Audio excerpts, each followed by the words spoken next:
আসসালামু আলাইকুম রহমতুল্লাহ।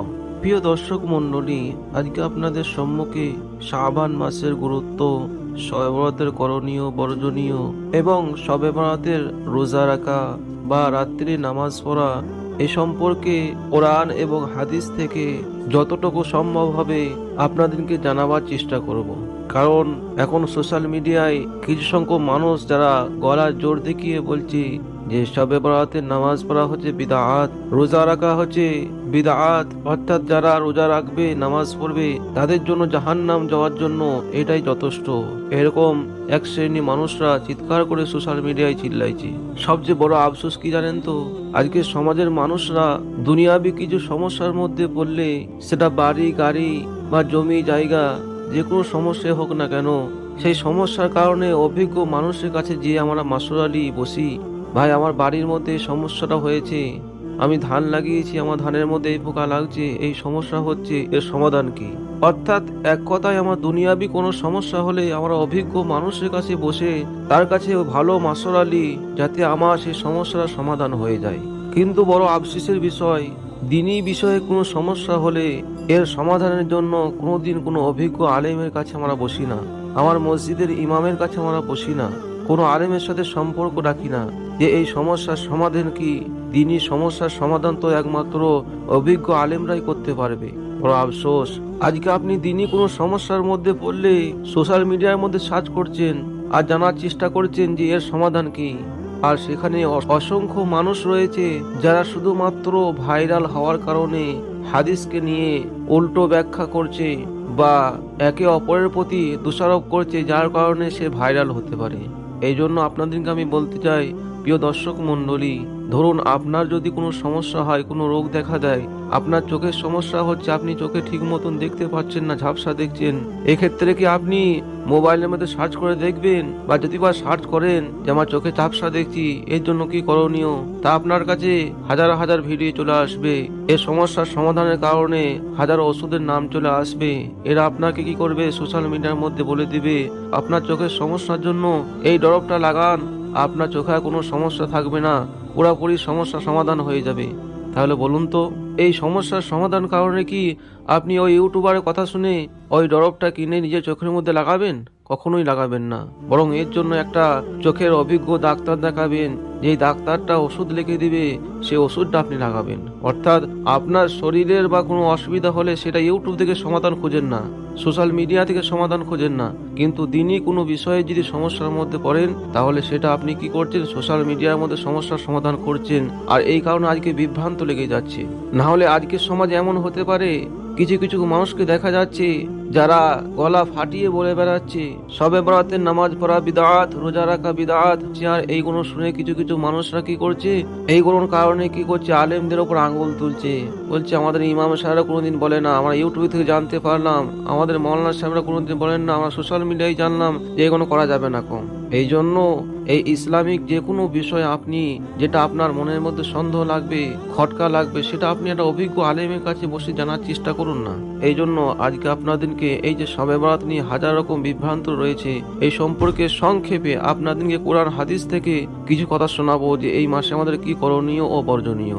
সর্বপ্রথম, এই শাবান মাসের গুরুত্ব ও ফজিলত কি হাদিসের মধ্যে আছে? তাহলে হ্যাঁ, অবশ্যই আছে। ইমাম রজব হাম্বলী রহমতুল্লাহ আলাই তিনি নিজের কিতাবের মধ্যে এই শাবান মাসের গুরুত্ব ও ফজিলত সম্পর্কে কয়েকটি হাদিস উল্লেখ করেছে। তার মধ্যে একটি হাদিস রয়েছে, হযরত আয়েশা রাদিয়াল্লাহু তাআলা আনহা বলেছেন যে আল্লাহর নবী সাল্লাল্লাহু আলাইহি ওয়াসাল্লাম রমজানের পুরো মাস রোজা রাখতেন এবং রমজান ছাড়া বাকি 11টা মাসের মধ্যে শাবান মাসে সবচেয়ে বেশি রোজা রাখতেন। এই হাদিসটি সহিহ বুখারীর 1969 নম্বর হাদিস। এই হাদিস থেকে আমরা বুঝতে পারলাম যে শাবান মাসের গুরুত্ব কতটা। এই মাসে আল্লাহর নবী সাল্লাল্লাহু আলাইহি ওয়াসাল্লাম বেশি বেশি রোজা রেখেছেন। তার কারণ সম্পর্কে আল্লাহর নবী সাল্লাল্লাহু আলাইহি ওয়াসাল্লামকে জিজ্ঞাসা করা হয়েছিল যে আম্মাজান হযরত আয়েশা সিদ্দিকা রাদিয়াল্লাহু তাআলা আনহা জিজ্ঞাসা করেছিলেন, হে আল্লাহর রাসূল, আপনি শাবান মাসে এত বেশি রোজা রাখেন কারণ কি? উত্তরে নবী সাল্লাল্লাহু আলাইহি ওয়াসাল্লাম বলেছিলেন, এ মাসে আল্লাহ তাআলা ওই সমস্ত ব্যক্তিদের মৃত্যুর পরোয়ানা লিখে ফেরেশতাদের হাতে তুলে দেন যাদের আগামী 1 বছরের মধ্যে ইন্তেকাল হবে। এ আয়েশা, আমি চাই আমার মৃত্যুর পরোয়ানাটা এমন অবস্থায় আসুক যখন আমি রোজা অবস্থায় থাকি। এই হাদিসটি সুনানে আবি আলার 4911 নম্বর হাদিস। অর্থাৎ এই হাদিসগুলো সামনে রাখলে আমরা বুঝতে পারি যে এই শাবান মাসের গুরুত্ব ও ফজিলত হাদিসের মধ্যে এসেছে। এবার আমাদের জানার বিষয় হলো শবে বরাতের গুরুত্ব ও ফজিলত সম্পর্কে কি হাদিসের মধ্যে কোনো উল্লেখ আছে? এ সম্পর্কে সহিহ ইবনে হিব্বানের 5665 নম্বর হাদিসে হযরত মুআয ইবনে জাবাল রাদিয়াল্লাহু তাআলা আনহু থেকে বর্ণিত আছে যে নবী করিম সাল্লাল্লাহু আলাইহি ওয়াসাল্লাম বলেছেন, নিশ্চয়ই আল্লাহ তাআলা শাবান মাসের মধ্যম তারিখের রজনীতে সমস্ত মখলুকের দিকে বিশেষ দৃষ্টি দেন। অর্থাৎ 2 শ্রেণী মানুষরা সমস্ত মখলুককে ক্ষমা করে দেন। 1 নম্বর হচ্ছে মুশরিক, অর্থাৎ যারা আল্লাহর সাথে কাউকে শরীক করে।